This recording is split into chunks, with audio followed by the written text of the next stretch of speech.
Catherine Bernardo, napatawad na si Daniel Padilla, pero hindi na ito babalikan. Trending na naman si Catherine Bernardo sa X, dating Twitter, noong ika-1 ng Abril taong 2024, Lunes, April Fool's Day, ang araw na kasunod ng linggo ng pagkabuhay. Kakabit pa rin sa usapan ng ex niyang si Daniel Padilla. May Instagram greeting si Daniel para kay Catherine para sa kanyang 28th birthday, noong March 26. Nag-enjoy ang lead actor sa Hello, Love, Goodbye na si Alden Richards, sa birthday celebration ni Catherine sa Palawan. Ang seductive fashion magazine photoshoot daw ni Catherine, ay reminiscent sa seductive photoshoot ni Marian Rivera at Nadine Lustre. Muling lumitaw ang video clip ng Star Magic Ball 2017, kung saan sinisigawan ni Daniel si Catherine dahil sa sexing kasuotan nito. Ipinakita ni Catherine ang isang walang halong pagpapatawad na saloobin sa panayam sa fashion magazine.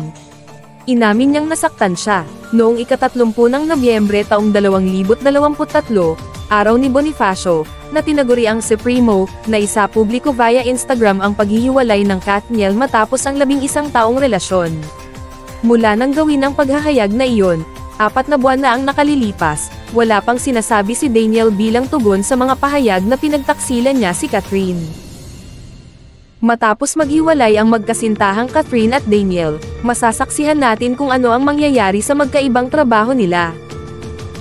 Pati si Daniel Padilla ay nag-trending din, dahil nakalkal na naman ang mga kuha nung magkasintahan pa sila ni Catherine, na pinapagalitan ito ni Daniel. Pati yung nagti-thank you si Catherine sa mga nanood ng Hello, Love, Goodbye, nag-make face si Daniel nang nabanggit si Alden Richards. Binuhay rin uli ng fans ang isyu ng cheating, kaya sa totoo lang, nabakbakan na naman ng husto si Daniel.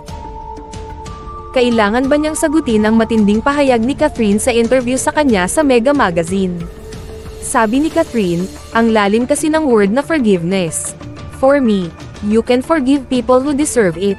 But when I forgive you, it doesn't mean that I have to keep you in my life. I forgive you for my peace of mind, for clarity, and for everything. But it doesn't mean na pwede kang bumalik. It depends. I'll just keep my distance, you keep your distance. We're okay like that. I mean, kunwari, I got hurt, why would I allow you to come back? It depends, it's a case-to-case basis. Sa ngayon, wala pa ring sinasabi si Daniel. Handa na ba kaya siyang magsalita?